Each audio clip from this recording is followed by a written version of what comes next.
अगर दर्पण कहेगा फिर भी दर्पण नहीं जल लगेगा, और अगर जल कहेगा फिर भी जल नहीं दर्पण लगेगा। क्या है ये पूरा माजरा, समझाऊंगा आपको। टॉपिक हमारा क्या है? हमारा टॉपिक है दर्पण एवं जल प्रतिबिंब। दर्पण एवं जल प्रतिबिंब, वो भी किसका? घड़ी का। घड़ी आप सबने देखी होगी, न देखी हो तो एक बार मैं दिखा देता हूं आपको। हमारे कंपटीशन में जो घड़ी होती है वो ये वाली चलती है। आप कितनी भी स्टाइलिश घड़ी पहनते हो, लेकिन यहां पर एक ही घड़ी चलती है जो आपके सामने है और जिसमें बज चुका है समय 3। आइए समझाता हूं इसे क्या है ये चीज। देखिए जरा, जब भी कभी आपको दर्पण और जल, दो चीजों में मैं बांट के समझाऊंगा, यहां से आने वाला प्रश्न आज के बाद गलत होने की संभावना ही नहीं है। देखिए जरा कैसे। पहले आपको दर्पण समझाता हूं। घड़ी में दर्पण समय कैसे निकाला जाता है? एक तरीका तो क्या है, हमने घड़ी इधर बनाई, ये दर्पण बना दिया और घड़ी इधर बनाई। अच्छा एक बात और बताऊं, अंत तक बने रहना।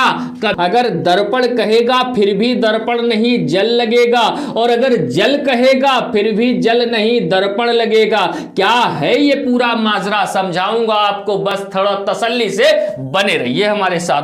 देखिए जरा क्या मैं बता रहा था। अब देखिए दर्पण वाले में क्या करना है। आप एक बात बताओ मेरा भाई, जो नॉर्मल अपने घरों में घड़ियां होती हैं वो कितने घंटे टाइम लेके चलती हैं? तो 12 घंटे का लेकर चलती हैं। बस अब यहीं से अपने आप को आइडिया मिल गया। मैं 3 समय यहां लिखूंगा, पहला, दूसरा और तीसरा। पहला समय 6 बजे, दूसरा समय 7:20 और तीसरा समय 2:14:16। मेरा भाई ध्यान रखिएगा, कितने समय लिखिए? 1 2 3। अच्छा कोई अगर बंदा इससे ज्यादा समय लिख के दिखाए तो बताओ, हो सकता नहीं हो सकता? या तो घंटे में होगा, घंटा मिनट में होगा, घंटा मिनट सेकंड में होगा। अब देखो अगर हम पूछे 6 बजे का दर्पण प्रतिबिंब समय, सीधे 12 से घटा दो, 12 से 6 गए 6, यानी हमारा आंसर हो गया मेरा भाई 6। अगर कोई पूछे 7:20 का, तो 12 घंटे को ऐसे लिख लो, 11 घंटे और 1 घंटे छोड़ के वो बन गए 60 मिनट। ला करके इसी में घटा दो मेरा भाई, तो 60 से 20 गए 40 और 11 से 7 गए 4, यानी कितना बन गया? 4:40। इस वाले सवाल का जवाब हो गया।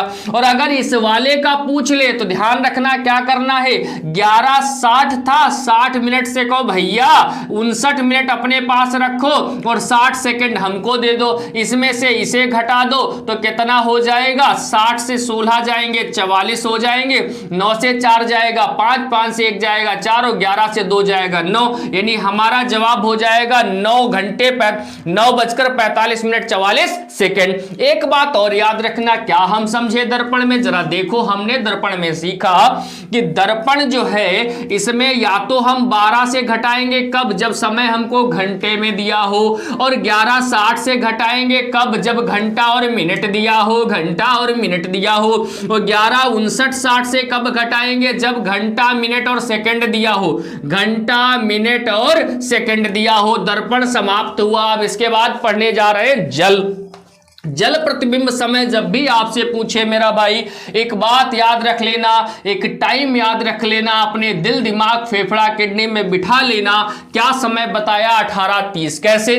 वो पूछ लेगा 4 बजे का जल प्रतिबिंब समय क्या है, वो पूछ लेगा 2:15 का जल प्रतिबिंब समय क्या है। कुछ नहीं करो, 18:30 से 4 को घटा दो मेरा भाई, 4 को घटा दोगे तो 8 से 4 जाएगा 4, 1 ऐसे 14:30 का मतलब 2:30, 12 के बाद 2 और हो गए।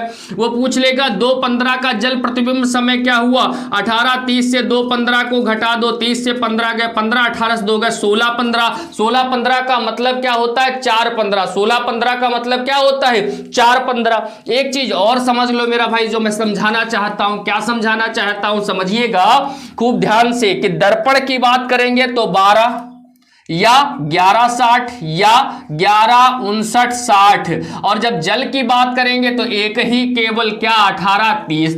अब ये माजरा क्या है, ध्यान रखना, दर्पण हमेशा खड़ा खड़ा होगा और जल हमेशा लेटा लेटा होगा। अगर दर्पण लेटा है बात ध्यान सुनना, अपने दिल दिमाग फेफड़ा किडनी में बिठा लेना। अगर दर्पण लेटा लेटा है तो कॉन्सेप्ट दर्पण का नहीं जल का लगेगा, और अगर जल खड़ा खड़ा है तो कॉन्सेप्ट जल का नहीं दर्पण का लगेगा। दर्पण का कॉन्सेप्ट तभी लगेगा जब खड़ा खड़ा होगा, और लेटा लेटा होगा तो जल का कॉन्सेप्ट लगेगा। अर्थात जल ऐसे बनता है, लेकिन अगर कोई जल ऐसे बना दे तो कॉन्सेप्ट किसका लगेगा? दर्पण का। और दर्पण कैसे होता है? ऐसे। और अगर कोई दर्पण कह दे कि ये दर्पण है तो हमारे सभी कॉन्सेप्ट कौन से लगेंगे? जल के। उम्मीद करता हूं इसके बाहर कुछ भी हो ऐसा संभव ही नहीं है। आपको अच्छा लगा होगा। बहुत बहुत धन्यवाद।